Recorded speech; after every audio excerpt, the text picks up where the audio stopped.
Hey, it's me, Hannah. Welcome to my vlog of DragonCon 2024. I am here in Atlanta and I am so excited and genuinely so honored to have an opportunity to attend this con. I know it's a huge con and a huge deal to so many people. Many people consider it their home con, and it just seems to have such a special place in so many people's hearts. So yeah, I'm excited. I'm a little nervous, but I figured I could just take you along with me and we could experience this adventure together. It's actually the day before the con right now. We got in late last night. My friend Allie and I drove down together and we are staying with Allie's friend Roscoe, who lives 2 or so miles from the convention itself. Thank you so much, Roscoe, for letting us crash. So far, this place has been amazing. Really great staging space for getting cosplays together. Allie has actually already taken a chance to take out all of her cosplays, hang stuff up, make sure if anything needs ironing or steaming or whatever, that it's ready to go. But now it's my turn. I'm gonna go ahead and start pulling stuff out, unpacking a little bit more, make sure that everything survived the trip down here. So let's get unpacking.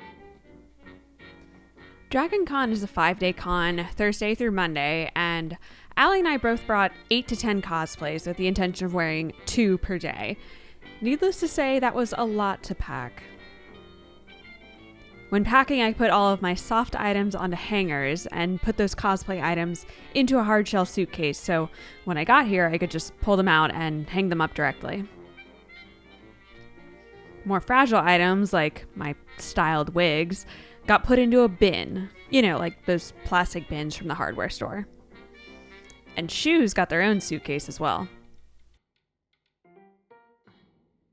We did it. It's day 1. We're getting ready to make our way over to the con. First thing we have to do is track down our badges, and I don't know, I think at that point, I mean, we're just gonna kind of wander, right? Like that's... Yeah, today is just getting a lay of the land, seeing what cool things we can find, and no particular agenda until later. Yeah. Huge shout out to Cell or at Copper Cosmonaut here on YouTube and over on all of the social media platforms. They let me borrow this amazing Mizu cosplay from Blue Eye Samurai, and I am obsessed. They absolutely nailed the cosplay itself, and I'm just gonna sit and revel in being able to portray this character today. Super comfortable, very breathable, pretty good for hot Atlanta weather. Yeah, I'm feeling super grateful for them right now. I'm gonna go focus on getting hydrated and caffeinated, and then we'll go hit the con. See you there.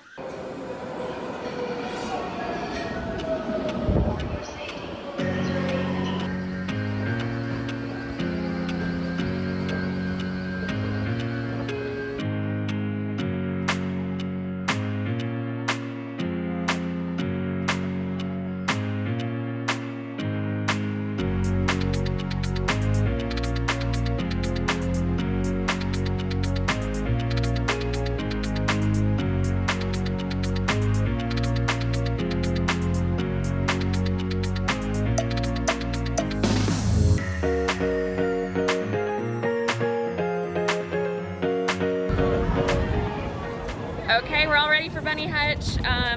We were actually just at the end of the line, but it was gonna take too long. So we're gonna go check out another party first, and then go party with some other bunnies and Hugh Hefners when it's time, when there's not such a long line.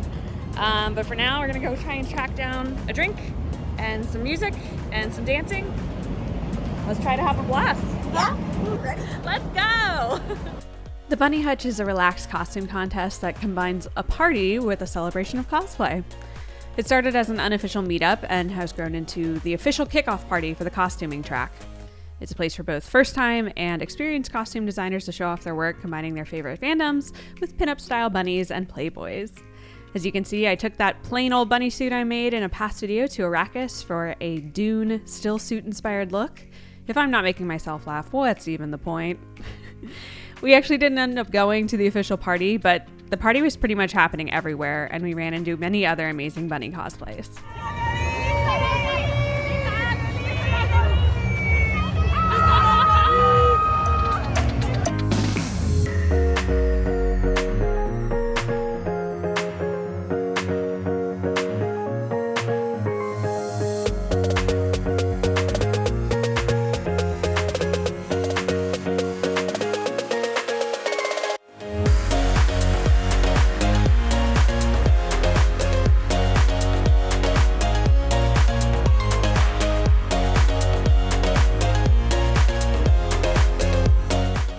entered into a Settlers of Catan tournament on Friday, dressed as Eddie Munson, and spent nearly 6 hours playing while I wandered around and scoped out the vendor halls.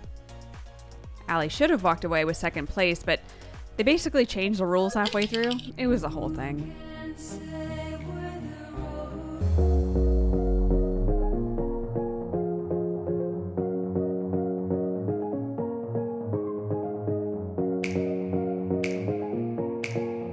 Unfortunately, they didn't have Dig Dug at the free arcade. Let me know if you know who I should petition to try and get that in there for next year. Since they didn't have the game, I went ahead and just kind of wandered around, checked out other people's cosplays. There were some amazing cosplays out there. I also got a chance to meet up with some friends I had made the previous night during Bunny Hutch, and then I headed over to the vendor halls to do some shopping.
Ask me my favorite part of Dragon Con, outside of cosplaying, and of course meeting a few of you lovely friends throughout the con, I would have to say my purchase of the Lightsaber mystery box.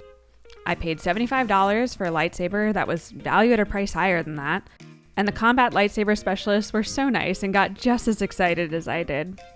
Best purchase made all weekend.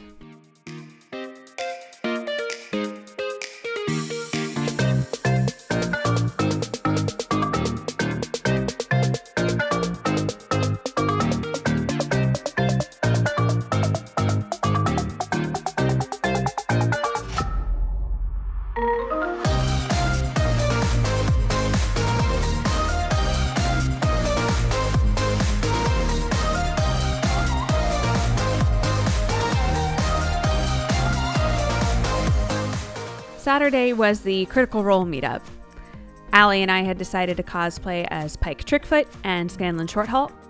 We were a little bit late and a lot of bit sweaty, but it was still such a blast seeing everybody's character portrayals from all 3 campaigns, and just being able to participate in the group photo made the hustle we had to put on to get there in time totally worth it. Once the group photo wrapped up, Allie and I decided to go ahead and get some individual shots. If you want to see more of Scanlan, go ahead and watch my previous video. I have his whole build recorded, and it's definitely a cosplay I'm actually genuinely proud of.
By the time we got to mid-afternoon on Saturday, I was feeling pretty fatigued, so Allie and Roscoe introduced me to the con suite.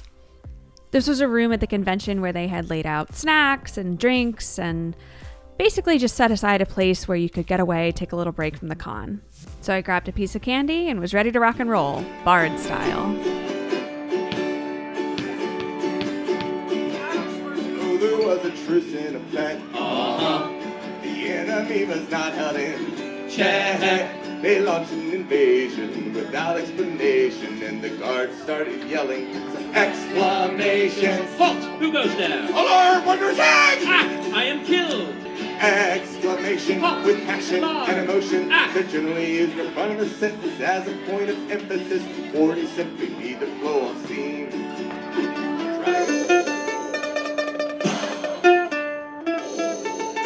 Luke, you just kissed your sister. I had one pint beer and one shot scotch, one bottle of wine and a bourbon on the rocks. I had one lassie on the right and another on the left. I looked at the man in the eye and said, give me the test. Long time ago in a pub far away, I sat on a bar stool just a drinking away. I couldn't hold it down, I guess I had too much. I felt a tremor in the force, and then I lost my lunch. Woke up Are the ones where you say, I dropped the toothpaste, Tom said, crestfallen.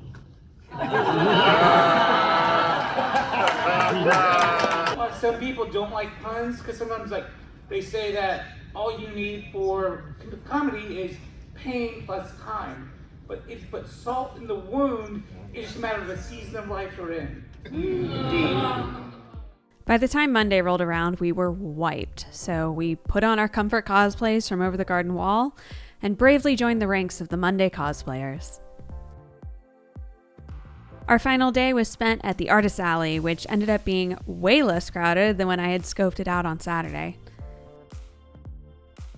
We actually had a chance to chat with some of the artists, and Allie made some really cool purchases.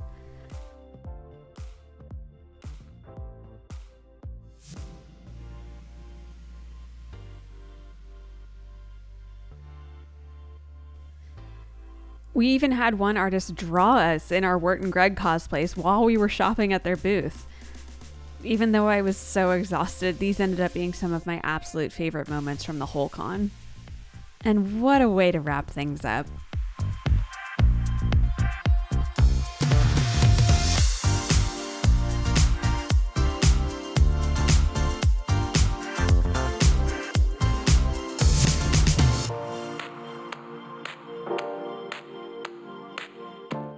We're on our way back from Dragon Con. What a successful trip. It was an amazing time. What was your favorite part? Wearing cosplays, even though it was a lot of costume changing and things, getting recognized as the characters and being asked for pictures, always really, really fun. And handing out trinkets related to that. I definitely want to make sure next year and future cons I have either trinkets made or ribbons made or something like that. Ribbons are cute and I really like the community around it, but the like handmade trinkets, there's something so special about that. Yeah, yesterday I was dressed as Wirt, and a girl who was dressed as a Korok handed me the Rock Fact rock, handmade, hand painted. It's so beautiful. It is. And she was like, "It's my last one." And I was dressed as Wirt the other day, and I was like, "Oh my god!" Then I handed her an acorn. Yeah, and your acorns are handmade, and they were very cute. And it was really fun because we were hanging out with some friends who were dressed as Lord of the Rings characters in like a spectacular Lord of the Rings costume, and we're dressed in our still suits.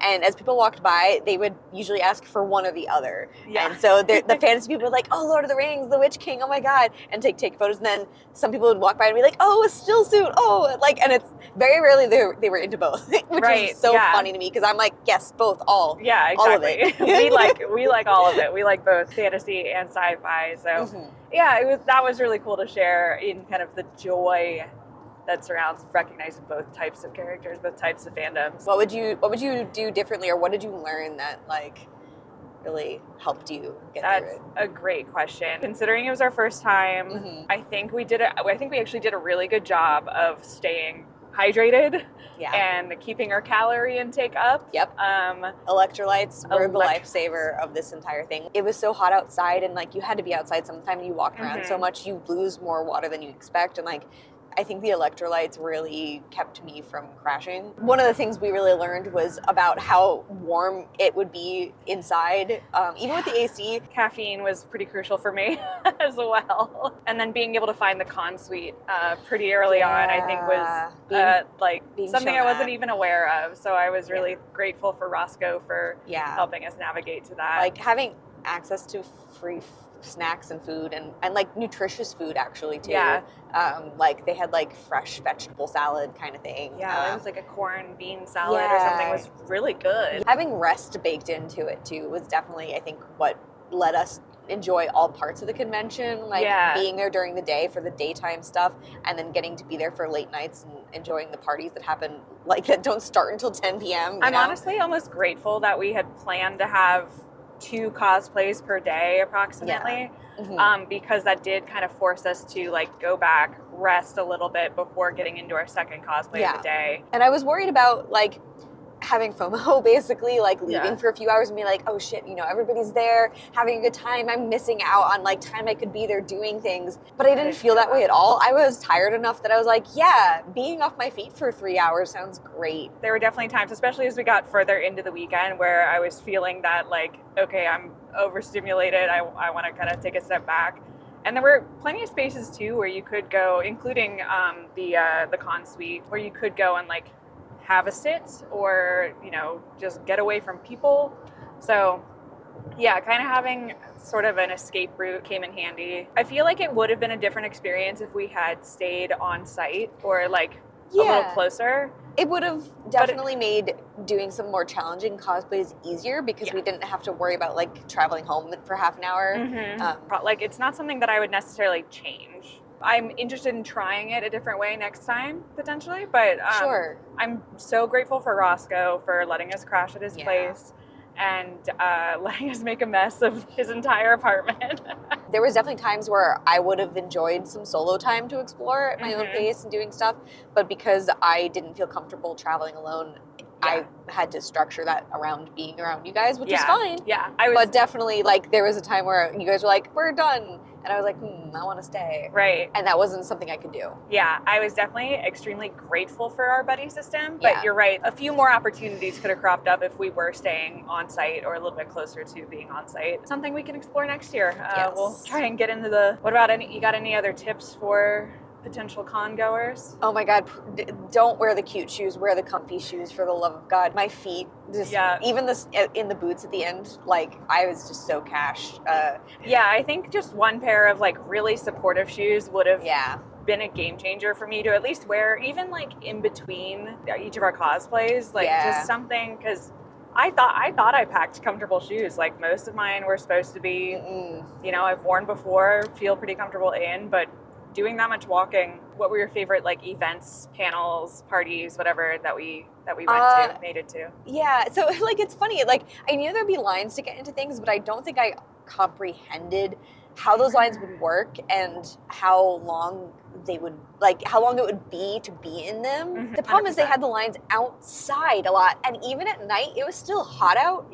And there was a limit on how much I wanted to stand outside in hot weather in uncomfortable outfits. So I would say if you know you really want to go to something, commit to showing up an hour before the event, except that if it's something you really want to go to and you know it's going to be great, commit to waiting the hour. A lot of the panels had like a finite number of seats and you had to have a seat. You could not stand in the room, even if there was physical space for you. But it is definitely a bummer to like be excited for something and go through the line and then be like a few groups away from getting in and realizing you basically don't have a chance of ever getting into the room. Yeah, what was the panel that we were trying to go to?